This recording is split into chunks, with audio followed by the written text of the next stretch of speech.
Welcome to ThreadCast, the podcast that digs into the rawest and most provocative stories on the internet.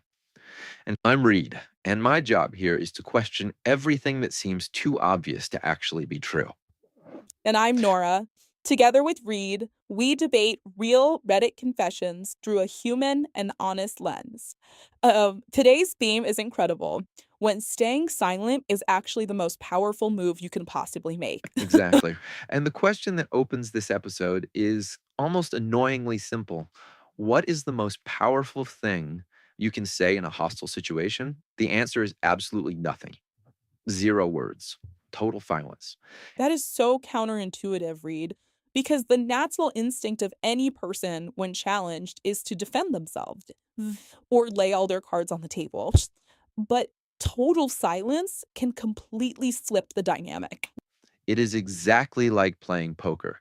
The strongest move you can make sometimes is simply hiding your cards and refusing to bet. And our very first story illustrates this in the most perfect way possible. Tell us about it, Reed. This is a story that genuinely caught me off guard when I this Reddit. A 37-year-old widow starts dating a new guy, and everything seems fine at first glance. Slight, but the guy comes with a best friend who is practically his shadow. She constantly interrupts their dates, herramienta privada, culminating in a 20-minute phone call right in the middle of a romantic dinner for two. And the boyfriend even makes a point of warning that his previous girlfriends always had a problem with that friendship. It feels like a veiled warning.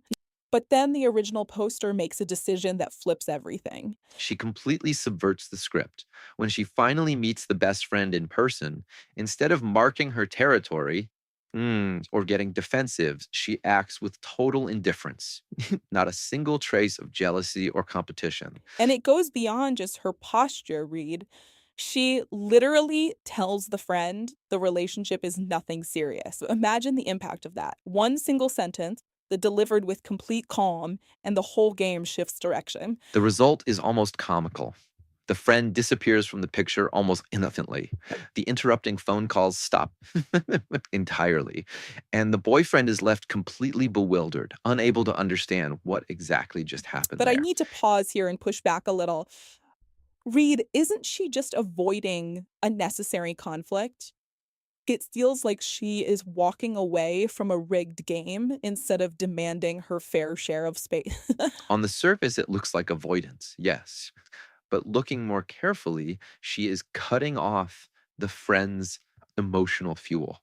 Because the friend was not calling to seek the boyfriend's attention during all those Oh, interruptions. she was hunting for the new girlfriend's reaction. That the real target was never the guy. It was about triggering jealousy, insecurity, an emotional response that proved she still held power in that situation. Exactly that. It is like an audio feedback loop with a microphone. The friend makes noise, expects the girlfriend with a reaction, and the volume keeps climbing higher. The poster simply unplugged the receiver.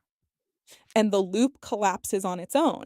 If the entire goal of the best friend was to ignite a rivalry to prove dominance, total apathy makes the game impossible to play. No emotional payout available, so she left. That makes complete sense when silence is a weapon against someone hostile. But the whole context shifts dramatically when it becomes a shield for protection.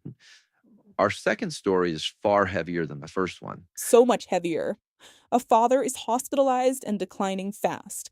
Using his last remaining strength, he manages to place one final call. But he reaches out to only one of his children to say, I love you. And that child decides to keep the call an absolute secret. They tell neither their mother nor their siblings, minors, even though the rest of the family is desperately wishing they had been able to say one last goodbye.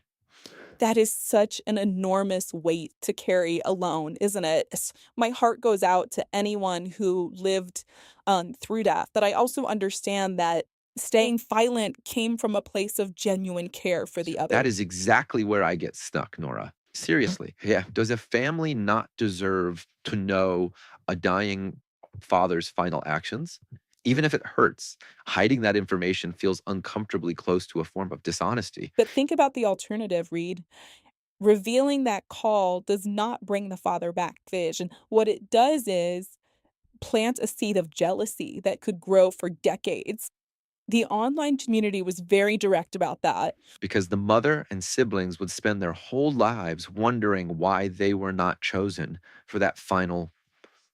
That kind of unanswered doubt has no resolution and quietly erodes a person from the inside out. Keeping that secret is not dishonesty, it is protection.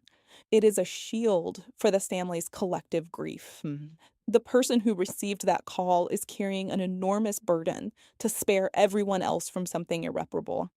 So this child is acting as a grief absorber.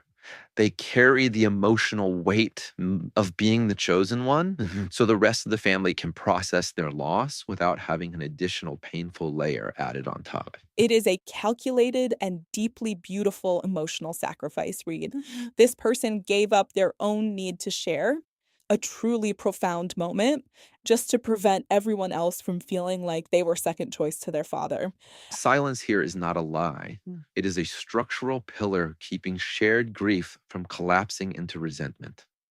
Whether disarming a toxic game or bearing the weight of a last goodbye, agency lives in what you withhold. And that completely challenges the modern idea that absolute transparency is always the healthiest option.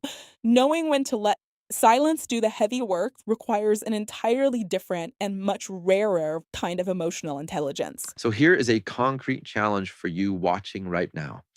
Identify one area in your life where you, but constantly feel the need to justify or defend yourself. And try radical silence in that space instead this week. Exactly that, Reed. See what happens when you stop feeding the loop.